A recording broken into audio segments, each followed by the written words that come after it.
So, of course, the Newsom press office responds, Donald Tiny Hands has written his autobiography this morning. Unfortunately, low IQ. He spelled it wrong. Beta. That's great. I didn't even. It is. The vanguard will be there, sir. Yeah.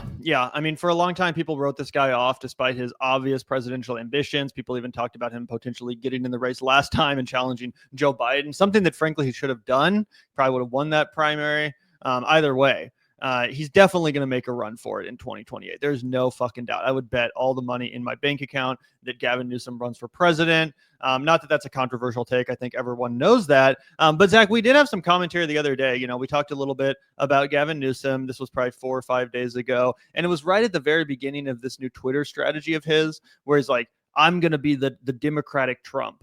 I'm going to be like, fighting fire with fire, quite literally, impersonating Donald Trump, pretending to be Trump on Twitter, copying his mannerisms, copying the way he talks and, types, all this kind of stuff. And my first reaction to it was like, this is kind of cringe. I don't really think Donald Trump's actually going to get triggered by this. It just seems like a lazy, Democratic, strategist mind, like, oh, just copy Trump, just troll him. And I wasn't really that into it.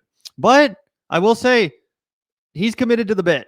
Gavin Newsom, or at least whoever the fuck he's hired to run his Twitter account, has absolutely committed to the bit. And regardless of what I think of Gavin Newsom and his politics, I have to admit that this is a brilliant strategy, a downright genius strategy. And as we're going to take a look at, it's already succeeding and going viral and triggering the conservatives and causing, Fox News to melt down. They're turning into the exact snowflakes that for years they got to point at and laugh all over what seems like a pretty simple, but again, undeniably genius move from Gavin Newsom here. One that I can't believe a lot of other Democrats haven't figured out. They're like, oh yeah, you can also just be Trump. And it goes to something I've been saying for a while, which is that the Democrats need our own Trump. We need our own Trump of the left. Now, I would hate that if it's Gavin Newsom. That would really bum me out if it turns out that Gavin Newsom is the one who's able to figure that out and bring that energy. But the point remains, to fight fire in this case, you are going to need fire, which makes no sense because, usually water puts out fire. But unfortunately, you got to get in the gutter then. Maybe that's where the water to put out the fire is. But yeah, I completely agree with you. Look, I had a lot of opinions that I brought to the table, a lot of preconceptions about Gavin Newsom. I thought that he was going to have more baggage in people's minds because of the bad press that the entire state of California has received pretty much near constantly since the time he became governor. He was almost recalled. There was a massive effort to recall him just 2 short years ago. Feels like a lifetime ago because so much has happened in American politics, but that was still pretty fresh in my mind. I was like, guys, I know that he might be popular within some liberal circles, but he does seem like a far cry from what the American people are typically after. That has all changed. That has all changed overnight. And that is, I think, something that we need to grapple with as in the modern age of politics. Like, you can rebrand yourself instantly and people will forget however they felt about you beforehand because people are desperate to see somebody fight Trump. They're desperate to see somebody who's going to be like, I'm not afraid of you. I'm going to give you a taste of your own medicine. I'm going to stand up to this bully. I don't care who you are, Speaker Mike Johnson. I don't care if you're Donald Trump himself. I don't care if you're Kid Rock. I don't care if you're whoever. I am going to be the big dog and I'm going to bring the fight back to you. It's something that Beto O'Rourke has started to understand as well. And his star has also been rising. I think that they would be both fighting for the same lane if they were to get into a presidential primary. But I think that they're catching on to that thing where it's like people want you to fight. You've called these guys fascists. You said they're beyond the pale. You said that they're destroying our democracy and that they're going to, end the country that we know and love. Well, fight them like they're doing that. And, we saw that begin to change a few days ago when we also discussed the fact that, Gavin Newsom's gotten behind the California redistricting. He's like, fuck, if you guys are going to gerrymander Texas and Missouri and all of these red states, then we're going to gerrymander the fuck out of California. We're not going to do unilateral disarmament, as some people have put it. We're going to go out here and we're going to say we're going to fight like hell too, because if you're going to pick up those states in Texas, we're going to pick up our seats right here in California. That was the beginning of the sea change. And I will give Gavin Newsom, he's using this, fight on Twitter. He's using this media hysterics to also kind of push forward what I think is a constructive move, which is gerrymandering the fuck out of California in response to Donald Trump. Yeah, I think it's really the only thing you can do. And that's sort of the essence of this strategy, where it's like, the Democrats don't want to have to stoop to these lows, but Trump gives them no choice. And this is the proper way to respond when you're backed into the corner by someone who doesn't give a fuck about the rules. You can't respond by being a better rule follower than the guy who's threw the rule book in the trash 10 years ago. That's just not going to work. He's just going to call you a nerd and keep going. Exactly. As many Democrats have found out. And many Republicans, to be honest. And let's take a look at some of these tweets, Zach, because some of these are pretty fucking funny. Let's take a look here. He's clearly he's clearly copying Trump's dialogue, as I mentioned. Dana Ding Dong Perino, never heard of her until today, is melting down because of me. Gavin C. Newsom, Fox hates that I'm America's most favorite governor, ratings king, saving America while Trump can't even conquer the big stairs on Air Force One anymore. Trump has lost his step and Fox is losing it because when I type, America now wins. Thank you for your attention to this matter. And what I think is actually making this work, Zach, is that these tweets are popping off. They're going viral. They're routinely getting like 50K plus likes, lots of retweets. It does kind of remind me of back in the day when Trump himself was on Twitter and his unhinged tweets were constantly going viral. But now it's, this establishment Democrat. It's very weird to see. And, there's lots of people that are jumping in on this. And it's not even just Newsom and his actual account. It's also a bunch of these people that are sort of trolling MAGA and trolling the white nationalist movement by holding up Newsom and be like, oh, I thought you like, beautiful white families.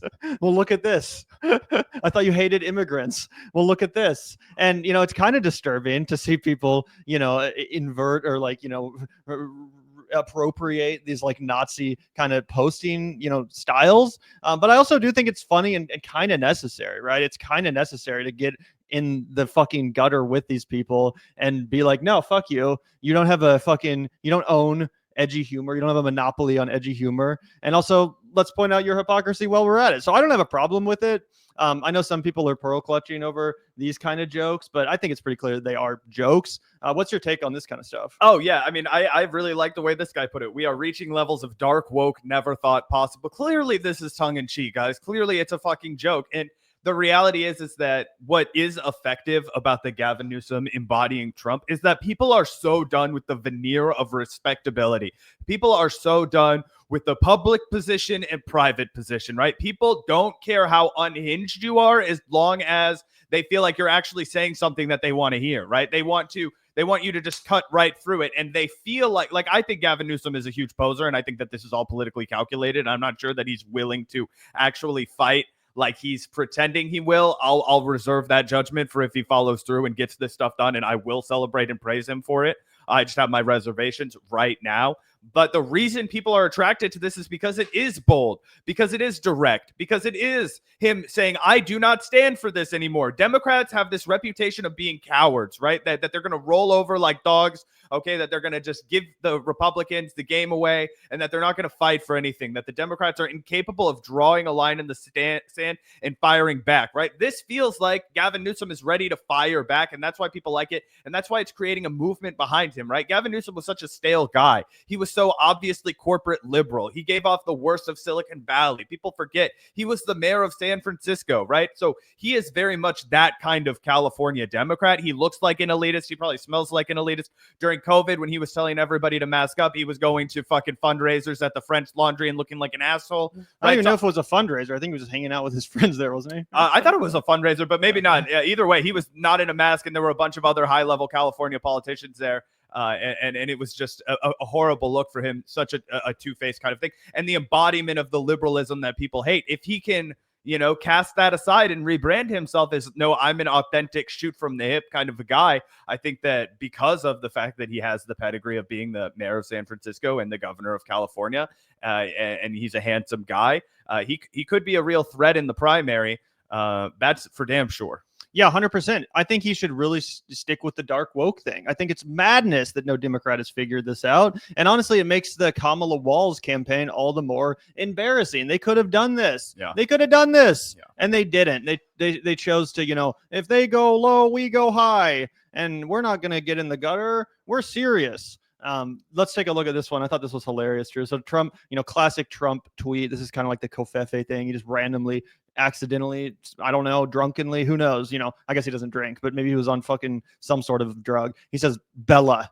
Don't know what that means. bella beauty. Yeah, I'm not really sure, but you know that's what he said. So of course the Newsom press office responds. Donald Tiny Hands has written his autobiography this morning. Unfortunately, low IQ. He spelled it wrong.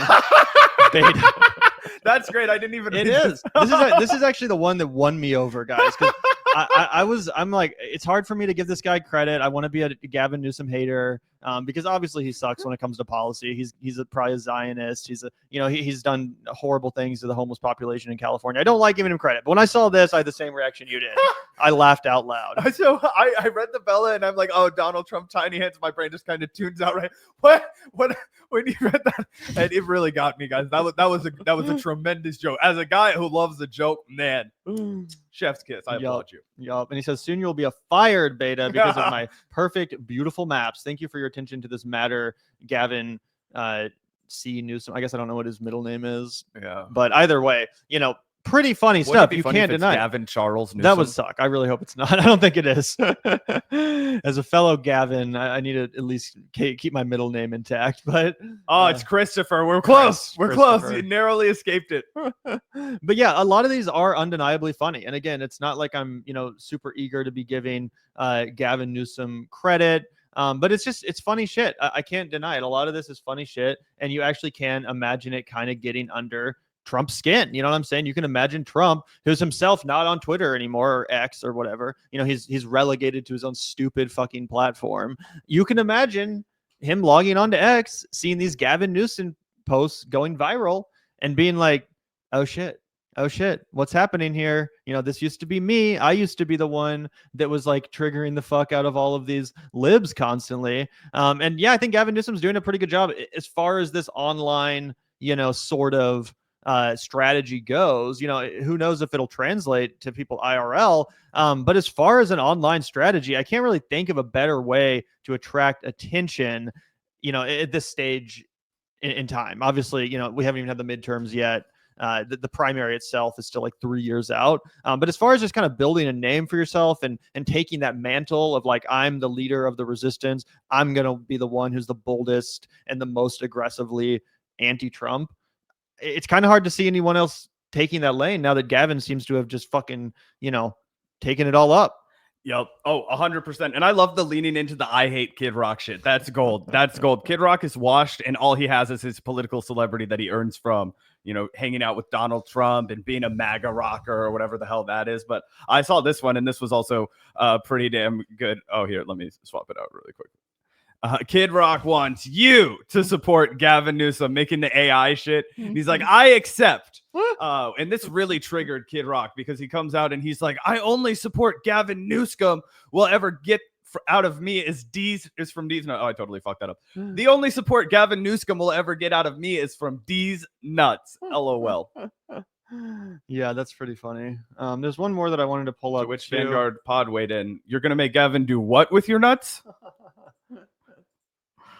All right, I'm trying to find one more. Oh yeah, here we go. Let's take a look over here because this is pretty funny. I can't believe that Fox News is actually taking the bait, Zach, because again, at first I was like, this isn't actually going to work. This isn't going to get under their skin.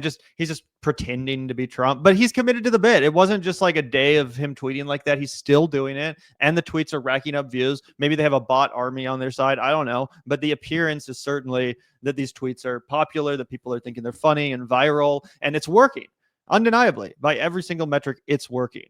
But they're going to come out here and woke scold him on Fox News like they're fucking MSNBC circa 2015. It's crazy. It's crazy the level of unself-awareness here. But let's listen. The thing is, or the debate. The other thing for me is that for the last week, Gavin Newsom, and why am I giving him advice? You have to stop it with the Twitter thing. I don't know where his wife is. If I were his wife, I would say, "What? You are making a fool of yourself. Stop it.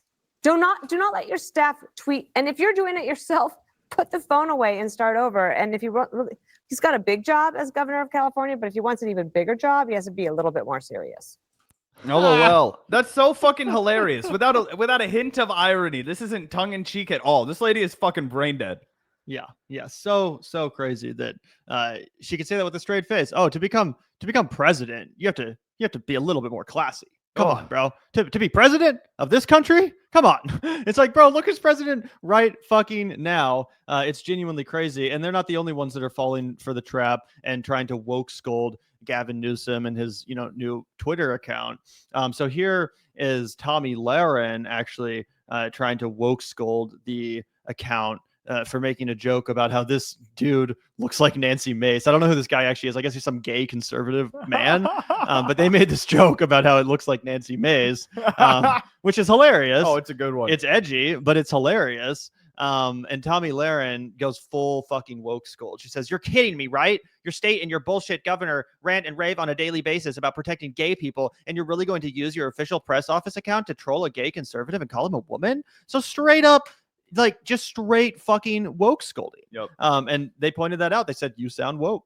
So it's like, it's crazy to see them fall for this trap. And it's crazy that any Republican, regardless of strategy, would even think it's possible to get away with woke scolding a Democrat for an edgy joke when Donald fucking Trump is in the White House for the second time. It's just like, are you fucking insane?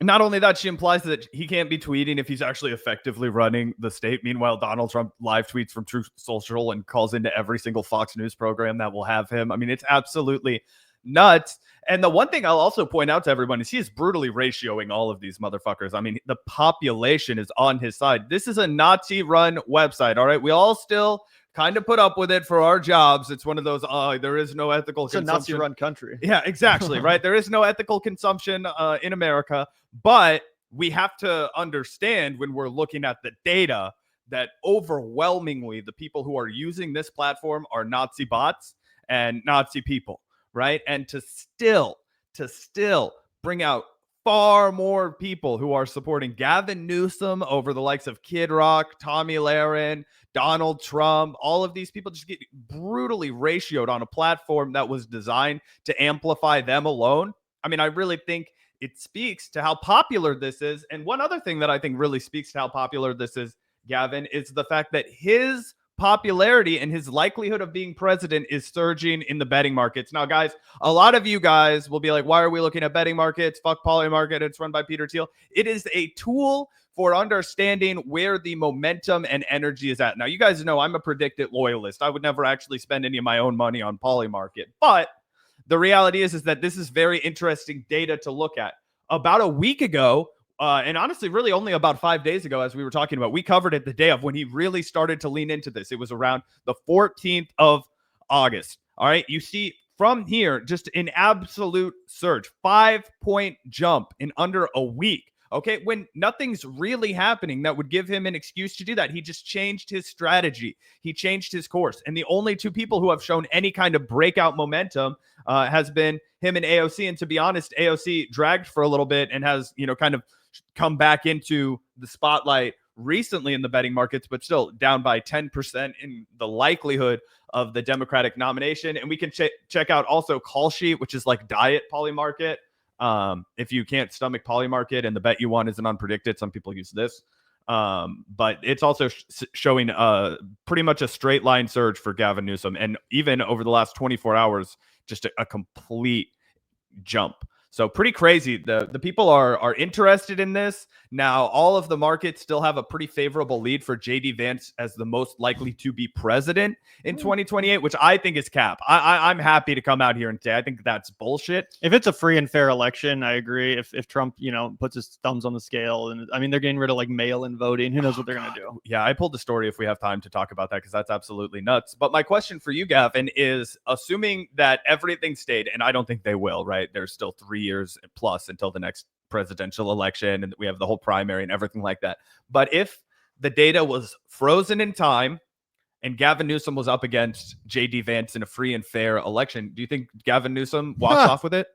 I think it's a clobbering. Yeah. I think it's a fucking slaughter, bro. Are you kidding me? And again, I'm not a huge Gavin Newsom fan. I think his policies suck. I think it would really be unfortunate if the progressive wing of the party squanders this opportunity and allows Gavin Newsom to get back in there. I mean, he's just another Obama, another Hillary, same old, status quo Joe, But He is good on the mic. He's way better than Kamala Harris, way more charismatic than Kamala Harris. That's why he's on this fucking list and she's not. It's crazy that she's nowhere to be found because if you look at a lot of the technical actual polls, she is in the top 3, if not the very number 1. So it's pretty wild to see her not even scratching the top 5 in these betting markets. Gavin Newsom easily number 1. Easily number 1. Here's the only thing that I think is going to be an issue for Gavin Newsom, Zach. It's easy to shit post on Twitter. It's easy to snipe at people and post memes. What about when he actually has to answer for Israel, bro? What about when he actually has to answer for some of the more controversial issues that will become big dividing lines in the primary, that will become real lines in the sand for some people in the base? Because we've seen Gavin Newsom shit post a lot, but we haven't, seen him sit down and actually have to answer hard questions about sensitive topics. I don't know if he's going to be able to pull it off because we just saw Pete Buttigieg fall on his fucking face trying to, blah, blah, blah, blah, blah, both sides nonsense. And Pete's a better speaker, in my opinion, than Gavin Newsom. I think we were talking about that the other day when we were reacting to some of Gavin Newsom's, speeches, right? Or not speeches, but when he was talking to the press about the gerrymandering and the redistricting, I was talking about how he kind of seems like a doctor or a pediatrician that you would be a little sus leaving your kid with. You'd be like, I don't know, this guy's a little creepy. I don't like him. But I think you're definitely onto something there because the other battle that he's going to have is convincing people that he can win a general election with all the shit that he's taken on the national stage, right? And there will be an opposition to him in the primary. There will be people who come out and try and tear him down, and it will likely be a unified front. It will likely be 2 or 3 other people who are desperate to get that kind of position that he's got, which is going to be the de facto front runner. I think we will likely see him as a guy who, unless something dramatically changes, is one of the people that is discussed as a Democratic primary, fixture, a guy who's a real contender, right? And there's going to be people like Pete Buttigieg, potentially a guy like Jon Ossoff, whoever, these other people that come in, they're going to want to dethrone him. And I think they will throw a lot of shit at him about the forest fires and how he's handled that. I think they're going to throw a lot of shit at him about how he handled the homelessness. I think that obviously Israel will come up, except they're all going to be dog shit on that. So I don't know how badly that will hurt him. I mean, I think a lot of them will be dog shit, but I think a lot of them will pretend to be, they'll be smart and they'll pretend to be more radical than others. Because I do think it'll be a popular position with the base to say, no, they're committing a genocide. We should cut off the weapons. Now, whether or not they actually do that when they get into office is a whole nother question. But I do think that'll be the popular thing to say on the debate stage because it signals that you're fucking honest and that you have moral clarity when it comes to this issue, which a lot of the base is outraged about. The vast majority of the Democratic base considers it a genocide. So, and I think that's why Pete Buttigieg just fell on his fucking face. You know what I mean? Yeah, I agree. I'm trying to picture, because I don't even know if I could see Jon Ossoff coming out and swinging like that. Who do you imagine coming out and taking that position? I mean, we just covered that lady from Massachusetts, the Democratic whip in the House. She called it a genocide. I think it's increasingly popular to say that. It definitely is, but that woman's in a state assembly, right? She's not a national politician. I would be surprised if a national. I think she is in the Congress. Oh, she was. Yeah. I thought it was the Massachusetts State Assembly. That's my mistake. No, I think she's in the House of Representatives. Gotcha. Either way, for people who are presidential contenders, I wouldn't. I don't know who I would think of as somebody who's going to come out and say that, right? Because you're going to have Josh Shapiro. I don't think he'll say that. Pete Buttigieg would have to do a complete 180. He might. He's politically cynical enough and just cares enough about. He'd be smart too. Yeah, to just be like, yeah, it's a fucking genocide. We need to cut off the weapons. Like, it's not that hard. Look out the door if you hear an ambulance. The Vanguard will be there, sir. The Vanguard will be there, sir. The Vanguard will be there, sir. The Vanguard will be there. Be there. The Vanguard